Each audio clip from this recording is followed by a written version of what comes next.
Hi, I thought I'd do something a little different today. Normally the channel is all about fixing cars, and I've made a few homemade tools and things like that. But I want to show you this. Now you can probably tell it's not a car. It is a helicopter, and it's what I've built over probably 6 years. It took me to build this. I decided I wanted to build a helicopter because I thought it would be fun. I've never built anything like this before. I never even built a model. I just decided one day that I fancied the challenge. So that's what I did. And I got it to hover. It'll get to about 3 feet. That was kind of the maximum power it had. It wouldn't achieve any more because if you know anything about flight, ground effect increases the efficiency. So at 3 feet, that efficiency has reduced enough so that it wouldn't go any higher. That's where I got to with it. I had a dry shaft that failed, and for the last 9 months I've been building this new dry shaft. That's my spare time, not constant, and I'm just to the point where it's getting close to a test. But I've learned an awful lot about drive shafts in making this, and I thought I'd share that with you because being car people, you can relate to how a dry shaft works. And if you wanted to build your own, which you could do, say you wanted to make a lightweight aluminium version instead of the normal steel, then you could do, but you need to know a little bit about what I've learned, so I thought I'd pass that on. Before I start talking specifically about the dry shaft, this helicopter that I designed and built is not your normal type of design. The hinge that you see moving here that tilts the whole rotor, that is not the normal way to control a helicopter. I just did it this way because it was simple. If you've seen a gyrocopter and how that's controlled, you just tilt the whole rotor. So that's what this helicopter does. The issue with that is you need this plunging action on the drive shaft, just like you do on a car. You normally have that on a spline moving in and out. And the problem with a spline is there's too much friction. So I needed this to plunge very easily because obviously I didn't want to affect the control of the helicopter in any way. And that was the difficult part. So that's why I've come up with this type of drive shaft. There's needle rollers inside here, and there's a slot inside this metal piece. And the needle roller runs up and down the slot. And that's to try and get this friction as low as I can possibly get it. Now what I've got at the top is a universal joint. And you no doubt recognize that. The problem with universal joints is they don't produce a constant velocity. Hence, they're not called constant velocity joints. They're called universal or cardan joints. And you normally see one at each end of the drive shaft. And that is so that the non-uniform velocity cancels. So if you've got, say, a 3-degree angle there, you've got a 3-degree angle there, and then the non-uniform velocity that these joints produce cancel each other out, as long as it's 3 degrees both ends. If you've got different angles at different ends, then you no longer have constant velocity. And that's the first lesson that I didn't realize. I thought as long as you've got a universal joint that end and that end, it'll be fine. But it's not the case. So that was interesting to learn that. So what I've got at the bottom is a rubber drive coupling. And the reason I chose that was a couple of reasons. One, it's quite soft in torsion, so that produces a nice soft drive. And these two-stroke, this is actually an outboard engine, two-stroke, two-cylinder, 60 horsepower outboard engine. It's not exactly smooth running. So you get these pulses, these power pulses, and they need to be taken out by that rubber drive coupling.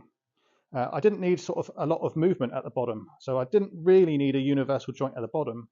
But even if I had done so, you wouldn't have the same angle top and bottom. They would be different because this rotor head tilts in roll, and as soon as you do that, you've changed the angle from top to bottom. So I chose a rubber coupling. That the rubber couplings can take up to 4 degrees of angular misalignment. That is sort of a brief 4 degrees. What I mean is if it's constant misalignment, you're only allowed 1 degree. Otherwise, I think the coupling gets too hot. That's one thing I've got to bear in mind, is making sure that the engine and this drive here stays in as good as alignment as I can. Like I say, I don't really want it to go above 1 degree and keep to the specifications. At this point, you're probably wondering what I had before, and this is what I made before. This bottom joint is an Audi A4 tripod constant velocity joint, and I had one at each end. I made this aluminium drive shaft. It is 7075 T6, which is a very strong aluminium. It's actually, they've got the same tensile strength as mild steel, so that's why I chose that.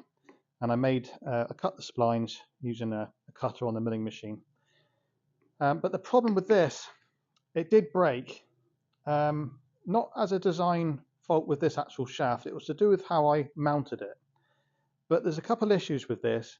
Firstly, this shaft is normally running horizontally in a car, whereas I was using it vertically, which means that this whole shaft can kind of float and do whatever it likes, but obviously gravity is going to make it want to sit to the bottom. So it wasn't ideal. The other problem I had was the CV boots couldn't take the RPM. In a car, you wouldn't exceed, what, sort of 1500 RPM, something like that, and you're not going to have problems with CV boots blowing apart. But I was running at engine RPM, which was 5500, and it couldn't take the RPM. There could have been a solution to that. I never found one, so all I had to do was just keep greasing up the joint and keep going that way. We know then that this type of joint is not designed to spin that fast, but the prop shaft on a vehicle with a universal joint is. At full speed in a car, your gearbox ratio is something like 1:1, so that will be engine RPM, and that prop shaft is designed to take that RPM. That was one of the reasons I changed the design. Now this is the problem with a spline. This is a drive shaft off a Suzuki Jimny, and there's too much friction. As soon as you put any kind of torque on this, you can't move it, which obviously is no good. I mean, in the car, it works okay because you've got the weight of a car pushing this joint together. But in my helicopter, that isn't the case. You may have seen that Volvo do a drive shaft that have ball bearings to facilitate what would normally be a spline. And that may work on this. The trouble is, a Volvo drive shaft, or any drive shaft for a vehicle, is designed to take huge amounts of torque. Well, 1500, 2000 pounds-feet of torque that it has to take. In my case, I've got engine torque at 55 pounds-feet. That's it. So it's very low torque, very high speed. So when you try and repurpose something that is designed for a totally different scenario, it may work, but it's not going to be the lightest solution, and therefore you end up designing something completely new. With any kind of flying machine, you of course need to make every part as light as you can, and that's one reason why helicopters are so expensive, is you've got to go that extra mile all the time. Something else I've learned about with a shaft running at this speed, the centrifugal forces, or in this case centripetal forces, pushing out into this roller guide. I've got needle rollers inside here, and they're free to float, and they can push against the bottom of this guide, this slotted guide, and that might bind things up, even though the needle roller weighs 3.5 grams, which is very little amount of weight, but that will produce around 3.5 kilograms pushing out that way, trying to bind up the joint when it's at full RPM. And I've got 8 of those all doing exactly the same thing.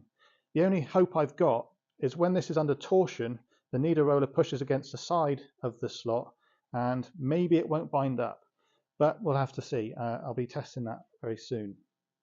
Something else I made was these tuned exhausts. Now I chose aluminium as the material to make these exhausts.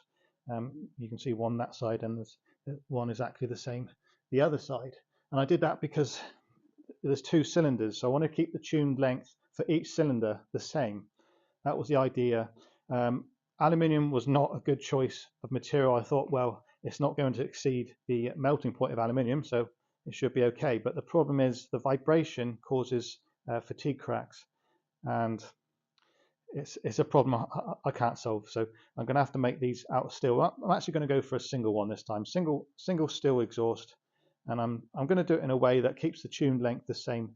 So I need that power Something else that makes this helicopter quite interesting is that it has one blade at the bottom, one blade at the top, and that's called a coaxial configuration. And that means you don't need a tail rotor. All you need is some directional vanes that just tilt in the downwash, and that's your control. Normally, with a single main rotor, you need a tail rotor to counteract the torque, but the torque is automatically cancelled by having two main rotors. And actually, the first helicopters that were in existence were coaxial helicopters, not the single main rotor, tail rotor configuration you see all the time developed by Igor Sikorsky. The control mechanism was quite fun to work out. This bar here connects to the hinge, and then one bar goes up, one bar goes down for your roll control, and then they both move together for your pitch control, and that's controlled by this mechanism down here. I copied a gyrocopter in how they've done it. It wasn't my design. Cooling an outboard engine is a bit tricky. That's a Honda Civic radiator.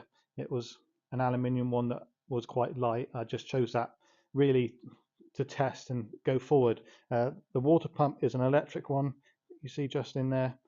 That I'm not sure if that's sufficient. There's a few problems with this cooling system. It'll only run for about 1.5 to 2 minutes before it'll overheat. That is a problem I need to address, but the drive shaft failing 2 years ago put a stop to the project and any further development on the cooling system. On the other side of the radiator, I've got an electric fan, and it's a 17 amp, I think, 17 amp fan.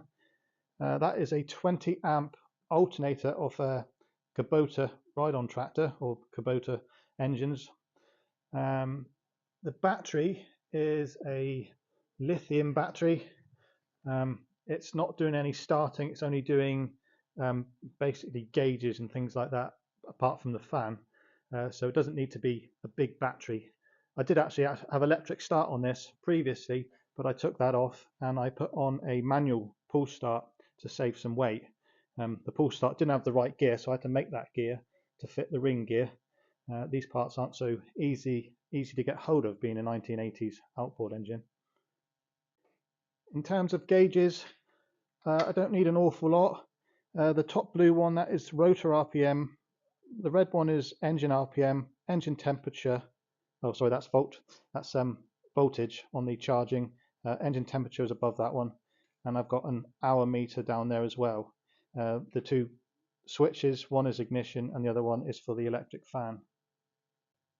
I think I need to explain that the purpose for this helicopter was really just because I felt like it. I wanted to build something using my engineering skills and tools I'd acquired, and I wanted to learn how to fly a helicopter as well. So I set about teaching myself how to hover this machine, and if you see those extended poles up there with little buoys on the end, I mounted those to the skids so that I could teach myself to hover this machine. And with extended skids, that you can do that in, I think, a relatively safe way. I have had 2 hours of dual instruction in an R22, and that is of course the safest way to learn to fly a helicopter. The thing is, this helicopter doesn't handle much like an R22. There are some basic similarities with the cyclic control. You could say it's loosely similar, but other than that it's quite different. So in an ideal world, it would be good if you're a helicopter pilot already, but that was, part of the fun, was teaching myself how to hover this machine.